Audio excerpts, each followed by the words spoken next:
Hello guys, நேற்று கோவாவில் night club இடத்துல வந்து பார்த்திங்கன்னா ஒரு பெரிய ஃபயர் ஆக்சிடென்ட் நடந்திருக்கு. இந்த ஃபயர் ஆக்சிடென்ட் என்ன ரீசன் அப்படின்றத பார்க்குறதுக்கு முன்னாடி இதில் மொத்தமாக இறந்தது வந்து பார்த்திங்கன்னா 25 பேர் இறந்துருக்காங்க. அதில் நிறைய பேர் வந்து பார்த்திங்கன்னா அங்கே ஒர்க் பண்ணுற ஸ்டாஃப், அது மட்டும் இல்லாமல் டூரிஸ்ட் வந்தவங்களும் இறந்துருக்காங்க. இந்த விஷுவல்ஸ் நீங்களே பார்த்தீங்கன்னா தெரியும். ஃபயர் ஃபஸ்ட்டு உள்ளே வருது, பார்க்குறாங்க, நோட்டீஸ் பண்ணுறாங்க. பட் யாருமே அவ்வளோ சீக்கிரம் அலர்ட்டாக அந்த இடத்துலேருந்து கிளம்பணும் அப்படின்றது யோசிக்கிறதே இல்லை. அவங்க வந்து ஃபயர் உள்ளே வர வரைக்கும் ஒரு சில பேர் வந்து இன்ஸ்ட்ருமெண்ட்ஸ் எல்லாம் எடுத்து வச்சுருக்காங்க. அதாவது இந்த டான்ஸ் கிளப் பண்ணிகிட்டு இருக்காங்க. ஸோ அவங்க வந்து இன்ஸ்ட்ருமெண்ட்ஸ் எல்லாம் எடுத்து வச்சுருக்காங்க.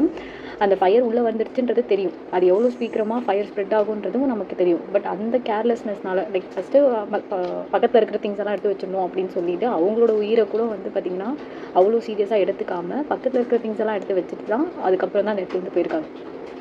ஸோ இது வந்து மொத்தமாக ஒரு பால் ஆஃப் ஃபயர் மாதிரி ஆயிருக்கு. ஸோ யாராலையும் அவ்வளோ சீக்கிரம் வெளில வர முடியல. அதாவது பிளேஸை மட்டும் ஏதாவது ஆயிருந்தா கூட பிரச்சனை இல்லை, அவங்க சேஃபாக வெளில வந்திருக்கலாம். பட் வர முடியாத மாதிரி ஆயிருக்கு. அண்ட் ஃபயர் வந்ததுக்கப்புறம் கேட்ச் ஆனதுக்கப்புறம் வந்து பார்த்திங்கன்னா ஃபயர் எக்ஸ்டிங்யூஷர் இல்லை, அண்ட் ஃபயர் அலார்ம்ஸும் ஒர்க் ஆச்சான்னு தெரியல. அந்த இன்சிடென்ட்டுக்கு காரணம் வந்து பார்த்திங்கன்னா சில பேர் வந்து கேஸ் சிலிண்டர் ஏதோ பிளாஸ்ட் ஆகிடுச்சுன்னு சொல்கிறாங்க. ஆனால் இன்னொரு சில பேர் வந்து பார்த்திங்கன்னா பைரோ கன்னுன்னு ஒன்று சொல்லுவாங்க. லைக் ஆர்டிஃபிஷியலாக வந்து ஃபயர் கிராக்கர்ஸ் மாதிரி ஒரு ஆர்டிஃபிஷியல் கன் வந்து கிரியேட் பண்ணும். ஸோ ஃபயர் கிராக்கர்ஸ் மாதிரி. ஸோ அதனால அது வந்து டேரெக்டாக சீலிங் பட்டு தான் வந்து ஃபயர் ஆயிருக்குன்னு சொல்கிறாங்க. அண்ட் உங்கள் எல்லாருக்குமே தெரியும், கோவா வந்து பார்த்திங்கன்னா நிறைய வந்து கலர்ஃபுல்லான ஒரு பிளேசஸ். ஸோ நைட் கிளப்ஸ்லாம் எப்படி இருக்கும்னா நிறைய வந்து பேம்பூனாலேயோ இல்லைனா வந்து ஸ்டிக்ஸ்னாலேயோ இல்லை நார்மலாக கிளாத் வச்சு தான் வந்து அவங்க டிசைன் பண்ணியிருப்பாங்க. ஸோ ஒரு மாதிரி ரொம்பவே ஃப்ளேமபுளாக இருக்க மாதிரியான பொருள் வச்சு தான் பண்ணியிருப்பாங்க.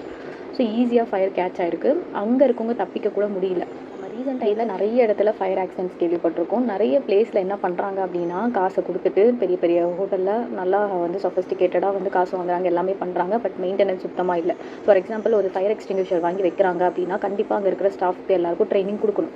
அவங்களுக்கு ஃபயர் எக்ஸ்டிங்யூஷர் எப்படி யூஸ் பண்ணணும்னு தெரியணும். அதுக்கு முன்னாடி ஃபயர் எக்ஸ்டிங்யூஷர் ஒழுங்காக இருக்கணும். ஏன்னா ஃபயர் எக்ஸ்டிங்யூஷரை மாதம் ஒழுங்காக செக் பண்ணிகிட்டே இல்லாமல் பண்ணிட்டாங்க அப்படின்னா கடைசியில் அது வந்து கரெக்டான நேரத்தில் உதவாது. ஸோ அது ப்ராப்பராக ஒர்க் ஆகுதா கேலிப்ரேட் பண்ணுற மாதிரி தான், ஒரு இன்ஸ்ட்ருமெண்ட்டை கேலிப்ரேட் பண்ணுற மாதிரி தான் அதையும் செக் பண்ணணும். அதையும் பண்ணியிருக்க மாட்டாங்க. ஸோ இது எதுவுமே பண்ணாமல் அலாரம்ஸும் ஒர்க் ஆச்சான்னு தெரியல. ஸோ கடைசியாக வந்து பாதிக்கப்பட்ட மக்கள் வந்து பார்த்திங்கன்னா அங்கே என்ஜாய் பண்ணணும்னு போனவங்க தான் வந்து கடைசியாக பாதிக்கப்பட்டிருக்காங்க. இன்னுமே வந்து பார்த்திங்கன்னா கரப்ஷனால் இந்த மாதிரி நிறைய பிளேசஸ் வந்து ஒஸ்ட்டாக போயிட்டுருக்கிறதுக்கு காரணமே வந்து கரப்ஷன் தான். ஸோ இதை பற்றி நீங்கள் என்ன நினைக்கிறீங்க அப்படின்றத மறக்காமல் காமெண்ட்ஸில் சொல்லுங்கள். பாய்.